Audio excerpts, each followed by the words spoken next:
episode 129. 129. So, I mean, this has been a hell of a year. Yeah. It has been a hell of a year. It's just, I mean, the pandemic thing. Yes, we're in the middle of a pandemic, and then now we're in the middle of a social revolution. Yes. And it's very difficult to, I guess, exist in these moments and ignore them. Mm-hmm. And even if the moment, because even the pandemic became politicized, Mm-hmm. you got to a point where after a while, if you're on one side of the fence, Mm-hmm. you wore a mask. Right. If you're on the other side of the fence, you didn't wear a mask. Right. Now, how did a health issue become politicized? Right. I don't know, but we always figure out a way to do it. Yeah. And so now we have this situation where, a police officer killed George Floyd in Minnesota. A police officer had his knee on his neck for over 8 to 9 minutes. Yes. And, the man suffocated and died. And he died right there on camera. On camera. Right.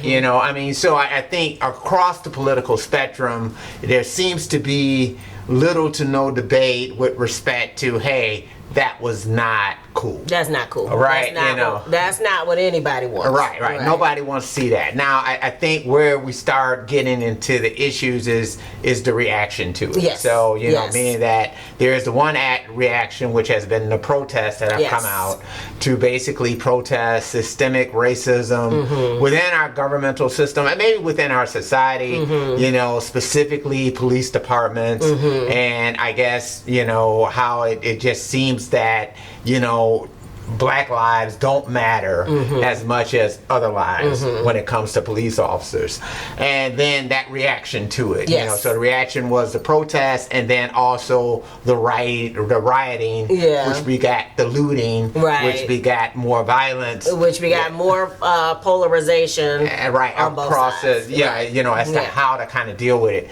And within, I guess, all of that framework becomes artists. Yes. And so, I mean, there's been, of course, a lot of artists speaking out, and I guess it's no secret that, most people who are in the arts, blah, blah, blah, tend to be politically liberal. And so most of those, of course, were, voices coming up against the president, blah, blah, blah. Right. Except one person, it was, I think, Chris Novoselic, the former bass player for Nirvana, came out and basically supported Trump's statement that he made, about, I guess, getting heavy-handed with the looters slash rioters. Looting. No, not necessarily that particular statement, but there was a speech that he gave after that that basically, and told governors, mayors, whatever have you, is that you need to take, and you need to take a firm stance with respect to the rioting and all the rest of that. And if you can't do it, then I'm going to send in that kind of thing. And I think he kind of applauded that.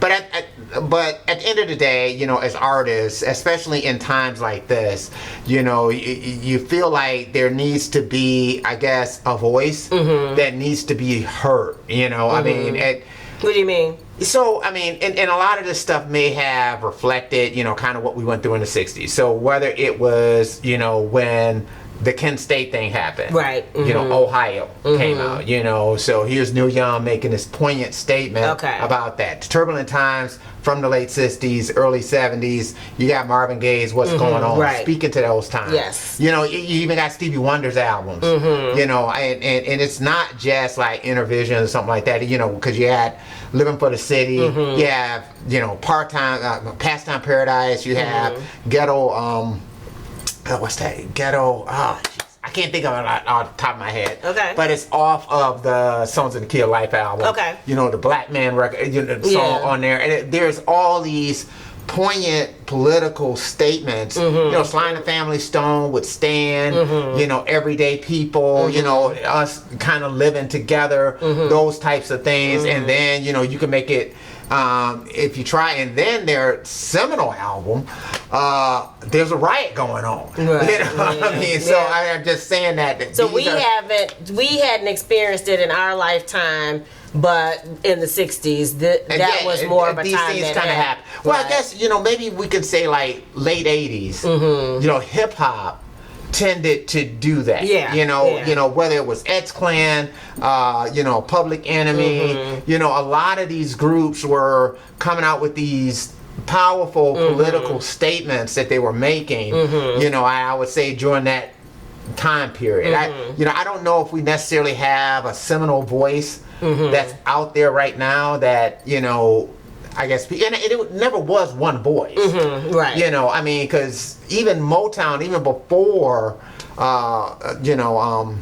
Marvin Gaye put out What's Going On, they had War. Okay. War. What is it good for? Right, because you had that thing going on with the Vietnam War, and how many people were speaking out against that. Jimi Hendrix had from that Band of Gypsies album, he had Machine Gun. So he had these things that were speaking out. The Beatles with Revolution. All of these. I think they just felt compelled by the moment to express, what they were feeling within their art, or give peace a chance. Right. The same type of thing.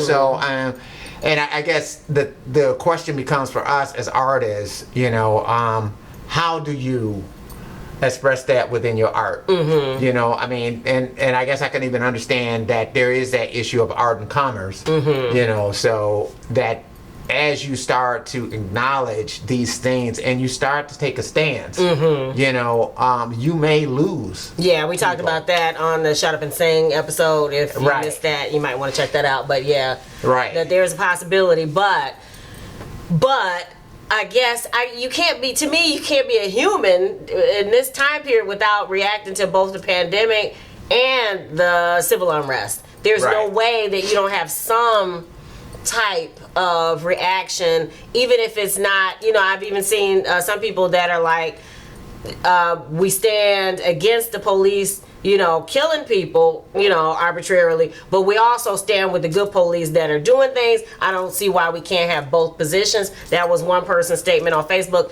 and to me, again, that's a different stand. That's not so polarizing that it's hate police or police are the only great thing. It was a nice subsection. But again, you take when you take a stance like that, even on some place like Facebook, you can get backlash. So and but how can you not have some type of opinion? And that's the part that's so weird. And it may be because of the fact that now as a world we're closer, given that we have the internet, that we have social media, that we have all these avenues.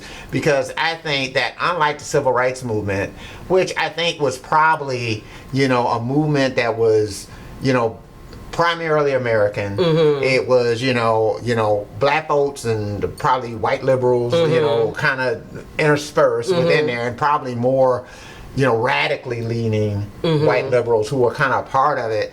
This movement is something that seems like it's grassroots. It is definitely across racial lines, and it's global. It is. That's what I was about to say. It's had an impact all over the world. So in these last, 10 days or whatever, there have been protests in Germany and France, and some everywhere. In London, so people are getting behind the issue that, and I guess wherever you are, there are brown people, and you do see disparities in how they're treated. So I think that's the thing, that when there's an oops, that it shouldn't always be black and brown people. Oops, I killed somebody. Right. And I think that's the thing. For my white brothers and sisters that's out there, I think that.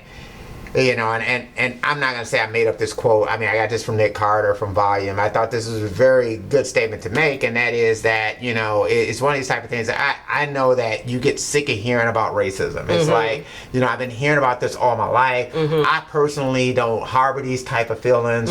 Why do you keep talking to me about this type of thing? And it's sort of like, if you're tired of hearing about it, just imagine how it is for black folks who are living it. Yeah. And you can't leave it behind. Right, you can't. And I think what starts to happen, because you're talking about, the dominant race's attitudes towards you as African Americans, I think that the dominant race feels like, okay, so that means you're dropping this all in my lap. And to me, it's never about that. It's like, I'm dropping it in your lap to make an attitude adjustment. But there are the ramifications of racism, and you know, and I guess the issues that it has caused within the black community, you know, in a lot of ways, those are things that us within the black community, we have to take care of. And to, you know, and me looking at the work that needs to be done there, trust me, there's a lot of work that needs to be done there. So this is not no one-way street, because there's a lot of, for lack of a better way of saying it, there's a lot of shit to clean up. You know, from the past, you know, from slavery to Jim Crow to that covert stuff that was going on forever, you know, that needs to be cleaned up. But I also want to throw out there too, because I think people feel like when you bring up these issues, they go, well, that means, you know, nothing has been done. A lot has been done. I mean, things are a lot different. Things are a lot different for me than they were for my father, you know, and what they were for my grandfather. I can definitely say that. And things are a lot different for my son than it was for me. You know, I mean, so, I mean, a lot of stuff that I went through, a lot of things that I felt, he didn't have to experience any of that kind of stuff. So this is not to say, or when you look at what's going on, it's not to say that things aren't getting better. But when you look at what's going on, you'll have to understand too, this is not, if you're a person that's on the right, this is not just some type of manufactured thing from, you know, Rachel Maddow and the people on MSNBC and Antifa. Okay? Don't believe it. No. That's not it. Okay? Not that. Okay? It's deeper than that. You know, you might not want to believe that, because that's kind of scary when you think about it. But, you know, we have to deal with scary shit. All the time. We do. That's part of reality. That's part of being an adult. So. You got to deal with scary shit. Scary shit comes up, you got to deal with it. Okay? And you feel like that, you know, I'm talking to people on the right, okay? When you talk about your guns, right? A scary shit person comes into your house, you have your gun to handle that shit. Right? All right. This one can't be handled that way. Gotta be handled a different way. And it's scary shit, but we gotta take care of it. You know, so, and, you know, kind of thinking about this and moving into music, how does music help us not only to, I guess, recognize and deal with the problem, but there's another aspect to it, healing. That there's something about music that has to kind of say, you know, whether it's give peace a chance or all you need is love, or that there is a healing component that also has to happen, I think, with music. It's more than just the radical protest aspect of it. There's also the healing, and sometimes people don't see that the love that's, you know, that's a part of the healing is just as important as the protest. You know, because you can't have one without the other. So, you know, I mean, I think that's kind of says it. So we just wanted to say to you that it's okay to be a little freaked out about what's going on, because again, if you're a human, between the pandemic and the civil unrest worldwide, you should be a little freaked out. But the question is how you handle it. And of course, we suggest you express it through your music. We suggest you consume music and listen to a variety of viewpoints on it, so that you can come to your own conclusion, and don't just, you know, shut yourself off. So, what do you think? What are your methods for dealing with all that is going on right now? We'd love to hear about it. Maybe we can learn some new, things that we can do. Drop it in the comments below. What's coming up next? And so we got the funk album. We got the funk album is coming up next. Still working on that. You know, and again, there's some songs of some healing in that too. All sides. So look for that. If you dig the vibe, be sure to subscribe. We're wishing you love, peace, and chicken grease. Yay.